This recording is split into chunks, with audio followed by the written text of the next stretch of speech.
咁我哋會睇到其實 Kevin 你有冇見到或者你有冇覺得疫情之後，越嚟越多嘅即係內地嘅學生，佢其實係越嚟越多家庭係想嚟香港嗰度讀本科或者係讀碩士嘅。因為以我為例，因為我係一個教咗10年雅思嘅一個老師啦，咁我發現其實喺我教雅思嘅初期5年嘅時候，英美加澳啊、新加坡啊、香港、澳門係遍地開花嘅，即係話留學嘅方向係多樣化啦。但係疫情之後嘅話，包括我同身邊啲朋友，特別係廣東省內啦，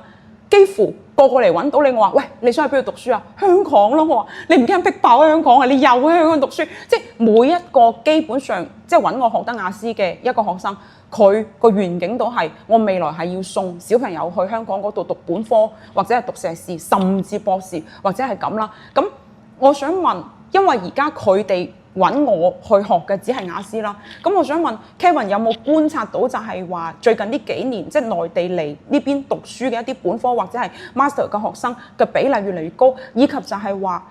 你認為如果佢哋要嚟到香港呢邊讀書，更加好咁樣去立足或者係適應，因為我哋知道中年媽媽肯定好關心個細路仔留學出嚟嘅一個表現，佢哋冇辦法陪住個細路留學噶嘛。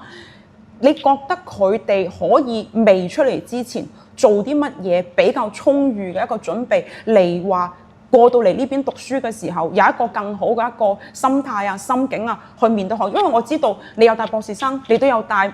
碩士生，咁我相信你對本科生都有關注。咁你其實由你授課以及帶佢哋嘅呢個過程中，你認為佢哋可以提前做啲咩佈局或者準備，令到佢哋出到嚟呢度嘅情況係更加順利咧？嗱，首先講翻嚟香港啦，即係的而且確呢幾年咧都真係多咗好多係啦，即係國內嘅學生嚟香港係啦。咁咧特別係碩士或者博士係啦。咁嗱，首先咧嗱講翻香港嗰個政策啦，其實我哋都鼓勵所謂嘅即係國際化啦。所謂嘅國際化其實即係除咗即係中國以外啦，係啦，其實我哋話即係中國唔同區域，我哋話大灣區啊，或者係呢啲係嘛，即係等等呢啲咧，其實我哋都係即係一個唔係淨係我哋較大，其實係咁多間香港嘅大學或者成個香港啦嘅一個發展方向嚟嘅。所以其實咧好多課程其實都我哋特別係上去即係國內嗰度去做宣傳。係啦。咁嗱呢個其中一個因素啊嘛，係啦。咁另外就係即係我都相信，即係我哋即係喺香港啦，其實好多間大學啦，其實我哋即係特別係其實即係我哋教育大學咧，其實呢2年啦，即係發展咗好多新嘅好有市場需要嘅碩士或者即係碩士課程嘅，特別係啦。咁亦都好受即係國內同學歡迎。係啦，咁所以咧，即係呢一啲嘅課題啦，係啦，譬如我哋即係有一個課即係譬如我你有上我堂啦，係啦，係講緊呢一個 Master of Teaching 啦，係咪？即係講呢個教學碩士嘅，係啦。咁其實因為即係喺即係其實我哋收生嘅要求都好高，係啦，好多人報名，其實嗰個入學率咧，其實都一定係即係可能。以我所知係10-20%係啦，即係好多人咧係篩走晒㗎啦，已經，因為太受歡迎啊，係啦。咁結果咧即係但係咁，我哋就收到比較好嘅學生，佢哋返到去佢哋自己本身嘅教學嘅個地方嘅時候，其實佢哋好用到啲嘢，亦都個口碑好好啊，即係唔係淨係佢哋自己覺得自己學到嘢，而係佢哋工作教學嘅地方都好有認同佢哋。即係做完自己嘅一個自身嘅培訓，翻到去嘅時候咧，係有好大嘅進步咁樣。咁所以個口碑都好緊要啊嘛，係啦。咁另外就係topic 方面係啦。咁我哋都發展咗好多關於即係 AI 啊，又或者係呢一個嘅。我哋近排有個叫 New Media and Social Media 係新媒體與社交媒體嘅。係啦，即係吸引咗好多嗰啲我哋叫 KOL 啦，係咪啊？係啦，係好似你呢啲啦，係咪啊？即係咧，係啦，又去到即係了解一下，唔係淨係拍片咁簡單，而係當中背後嘅理論有啲咩研究去到支撐我可以做得更加好咧，成為一個 KOL，或者透過媒體去到做更加多嘅嘢咧，有貢獻嘅嘢咧，等等，係啦，好受歡迎呢個新開嘅 master。因為佢本科就係讀新聞，我就係叫佢之後要出香港度讀 master，我就話你真係要出嚟即係你就會知有啲咁嘅嘢。係啦，係啦。另外一個香港嘅發展方向，亦都係較大發展方向，就係呢一個文化遺產。係啦，呢一個咧係啦，我哋都係即係而家唔係淨係講科技乜乜，其實文化都好緊要嘅，係咪？大家推緊一個即係傳統文化等等呢一啲係啦。咁即係等等好多唔同嘅課程嘅topic 啊，我哋話係啦，都好吸引嘅，係啦，咁所以當然就有好多即係其實唔係淨係國內咯，其實我哋都嘅課程都吸引咗好多世界各地嘅人嚟咯，係啦，咁因為你啱啱提到咗，啱啱 Kevin 已經幫我哋總結咗，就係話佢解釋咗即係點解而家越嚟越多人嚟香港讀書，就係因為實用真係幫到手，佢讀完之後回流翻去做嘢係幫到手，因為確實嘅，你讀書已經讀到23、24歲嘅時候，你面臨嘅係就業。如果我呢個 master 可以加碼，係令你嘅就業錦上添花嘅情況下，咁未嘗不可啦。咁同埋一樣嘢就係話，佢都提到就係話，其實而家收生嘅一個標準已經越嚟越嚴格，可能你就係100個人入邊，淨係60幾個人啦。咁嚴峻嘅一個比例嘅情況下嘅話，咁佢哋其實就係喺內地嘅時候，已經要利用大學本科嗰幾年操到自己好 fit 去為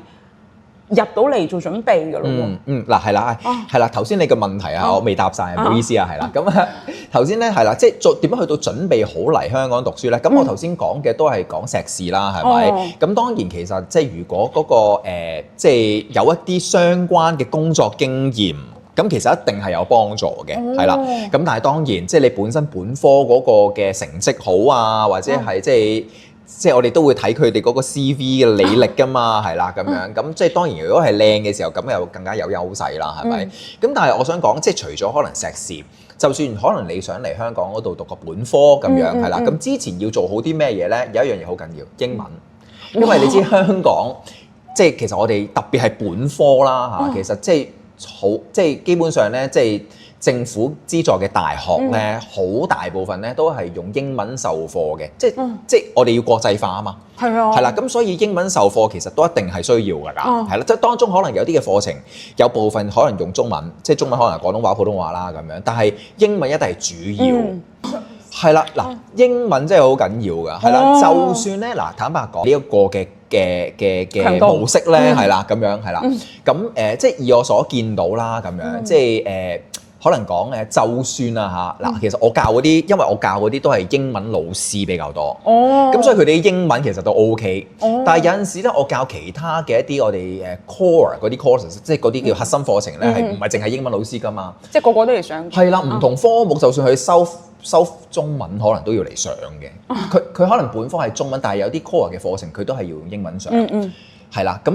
佢哋都真係好吃力咯，睇好多嗰啲英文嘅文獻啊咁樣係啦，即係做功課要用英文寫啊咁樣，咁所以即係英文嗰個底咧，即係你話點樣去準備好嚟香港咧？英文個底即係要盡量打好啲咯。同埋我都見到，其實以前我喺悉尼大學讀書嘅時候，甚至係而家讀博，即係呢條片出唔出，大家斟酌啦嚇，即係我哋可以當一齊討論。即係佢左邊係一篇英文論文，佢右邊又掉成中文翻譯，其實。講真嗰句係不利，因為點解？你如果長期以母語者去思考呢一個文獻佢個核心，同你翻成話我俾機器譯成中文之後嘅嗰啲東西，其實佢係有差距。佢點樣翻都好，佢就算係 slight difference 都好，佢都係有一定嘅唔同噶嘛。咁但係如果佢長年都係咁依賴，就係話我左邊有個文獻，右邊翻成中文個情況下，我覺得對於一個 critical thinking 或者係一啲核心思維嘅培養，其實都係會差咁啲。嗱，你覺得好啱啊！嗱，其實而家咧，我哋叫做即係嗱，而家做得學生嘅，我哋叫佢新一代啦嚇，即係呢個新一代嘅年青人啦嚇，佢哋一路喺度即係繼續求學緊嘅時候咧。即係佢哋一定要有一個國際視野咯，係啦。咁就算 OK，你嚟到香港，好啦，咁啊，即係就算俾你 OK，我勉強可以用到英文去到學習咁樣，係啦。咁跟住我勉強都俾我畢咗業啦咁樣。咁你會唔會即係想繼續去到讀上去，或者甚至乎好似係啦，即係 Cathy 你去到讀博士咧？咁或者係好似我哋咁樣去到做研究咧咁樣。嗱，以我眼見咧就係即係有啲可能其實唔係淨係講中國啊，有啲其他歐洲嘅地方，佢哋用翻佢哋歐洲本土語言去到喺大學上堂㗎嘛。我哋出到嚟一啲國際嘅學術會議咧，佢哋可能真係唔係好用到英文去到互相溝通，甚至乎係啦，好似你咁講，依賴翻譯。咁依賴翻譯又點咧？咁咪人哋要等你翻譯咯，係咪啊？即係同人哋去到討論一啲學術話題嘅時候，咪等你翻譯咯。或者可能其實你都唔係好，我哋話唔係好答到爹啊，係啦，即係唔係好溝通到，唔係好答到嘴，係啦。咁所以咧，即係如果呢個係講一個學術嘅發展啦，係啦。咁當然即係需要有一個英文嘅水平啦。如果你想做一個國際嘅學者，咁當然唔係個個都想做學者或者做研究嘅，係咪先？咁但係出到嚟做嘅，點解嚟香港？即係又係。我覺得嚟得香港嘅都一定要好好去到利用香港國際化嘅優勢，超級贊成。係啦，咁你係啦，即係我覺得香港佢有個特別之處咯，就係佢真係英文好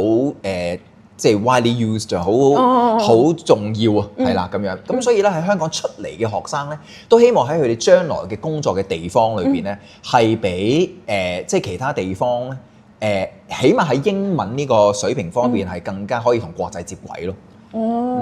因為啱啱我回到咗個主題就係話，我觀察到疫情之後嘅話，嚟揾得我學雅思嘅學生入邊，基本上應該超過70%吧，即係呢個比例仲越嚟越高。問都係話香港啊嘛，咁亦即係話要解決呢部分有意向以後送小朋友嚟香港度讀本科碩士或者博士呢一部分群體嘅家長。即係令佢哋知道點樣去提前去規劃、去佈局自己嘅子女個教育。咁呢度已經有個咁大嘅人物、咁官方嘅一個人，佢嘅一個説話，因為佢係真係有踏踏實實教每一個本科生同 master 甚至博士啊嘛，佢係好清楚佢哋出到嚟，即係就算你過咗雅思嗰關，跟住你出到嚟之後，你係面臨緊啲乜嘢？你喺課堂上你係適唔適應，以及以後嘅一個就業咁。我覺得我同佢嘅一個訪談就係搭上咗，就係話由你出嚟之前嘅一個雅思，再到英文準備，再到你嚟到呢度嘅話，你對你自己有冇一個國際化嘅一個認知，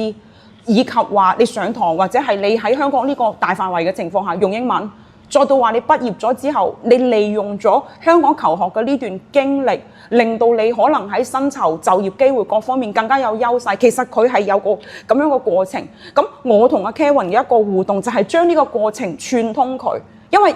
咁樣嘅話，啲家長佢睇到嘅時候，佢先會知道哦，原來成盤棋係咁樣嚟法嘅。明唔明我意思？即係唔係話割裂開嘅。因為我覺得相信咁樣出嚟咗之後，就會俾到好多中年女性、中年家長呢啲啦，俾佢哋，因為而家既然佢哋已經知道大灣區係共融嘅，咁佢哋出嚟個細路仔出嚟香港求學係一個咁剛需嘅情況下，佢哋其實對於呢啲資訊五花八門，倒不如就係有一個相對嚟講比較權威或者比較官方嘅一個咁樣嘅人物，以及喺教育界已經浸淫咗咁多年嘅，俾到佢哋呢方面一個建議係會更加客觀。